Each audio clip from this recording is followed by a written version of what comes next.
नमस्कार मंडळी, माझ्या चॅनलवर तुमचं स्वागत आहे। आज मी तुम्हाला सुरमई फ्राय दाखवत आहे। त्याच्यासाठी इथे मी सुरमईचे तुकडे आणलेले आहेत, हळद घेतलेली आहे, मीठ घेतलेले आहे, ही भिजवलेली चिंच आहे, ह्याचा मी कोळ काढून घेणार आहे चिंचेचा।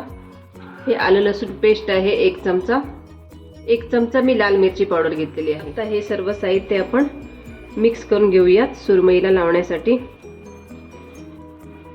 लाल मिरची पावडर, मीठ, हळद,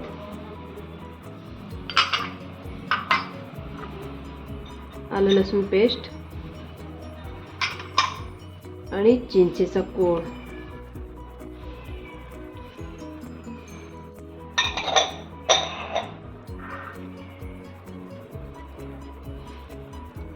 हे बघा, असं आपण नीट हे आता मिक्स करून घेऊन एक एक करून सुरमईच्या तुकड्यांना लावून घेऊयात।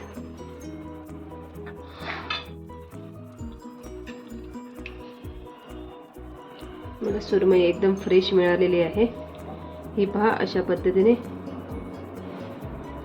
सर्व बाजूने सुरमईला आपण लावून घेतलेलं आहे।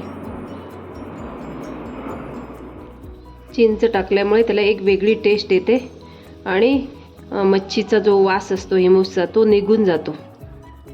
हे पहा, असा मी आता पूर्ण मसाला माशांच्या तुकड्यांना लावून घेतलेला आहे। आता आपण ते मॅरिनेशनसाठी अर्धा तास ठेवूया। आपण ही सुरमई फ्राय करायला घेऊया। त्यासाठी इथे मी 2 चमचे रवा घेतलेला आहे बारीक, इथे मी 2 चमचे तांदूळाचं पीठ घेतलेलं आहे आणि इथे मी 1 चमचा मिरची पावडर घेतलेली आहे। तुम्हाला जर तिखट आवडत नसेल तर नाही मिरची पावडर घेतली तरी चालेल, फक्त रवा आणि तांदूळ घेतलं तरीही चालेल। आता आपण ते मिक्स करून घेऊया।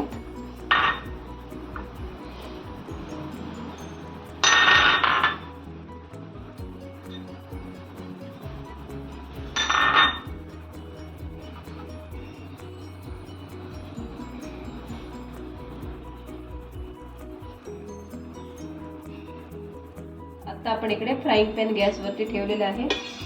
आता आपण 1 चमचा त्यात तेल घालून घेऊयात।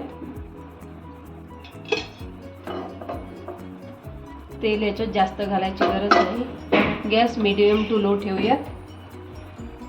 आपण याला रवा आणि पीठ लावून घेऊयात, सर्व बाजूने लावूयात आणि फ्राईंग पॅन मध्ये ठेवूया। हे पहा, सर्व बाजूने आपण हा रवा आणि पीठ लावून घेणार आहोत।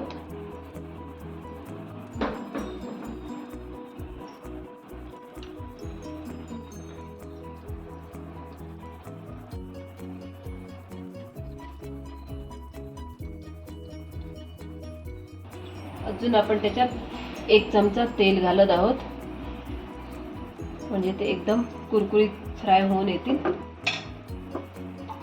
आता आपण यावर झाकण ठेवूयात, 10 मिनिटांनी परतून घेऊयात। आता आपण हे परतून बघूयात।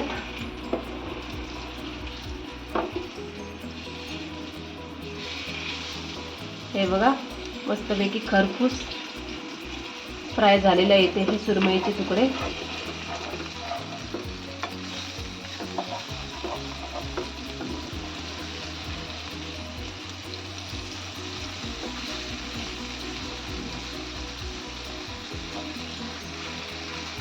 हे पहा मंडळी, एकदम ब्राऊन कलर मध्ये फ्राय झालेले आहेत छानपैकी। आता 10 मिनिटांनी आपण ते बंद करून घेऊया गॅस। हे पहा मंडळी, आता एकदम नीट फ्राय झालेले आहेत ही सुरमईचे तुकडे। आता आपण ते काढून घेऊयात। आपण ज्यावेळी सुरमईचे तुकडे परततो त्यावेळी त्याच्यावर झाकण ठेवायची गरज नसते। हे बघा मंडळी, अशी चविष्ट अशी ही सुरमई फ्राय इथे तयार झालेली आहे। एकदा तुम्ही नक्की ट्राय करून पहा आणि माझ्या चॅनलला लाईक, शेअर आणि सबस्क्राईब करायला विसरू नका।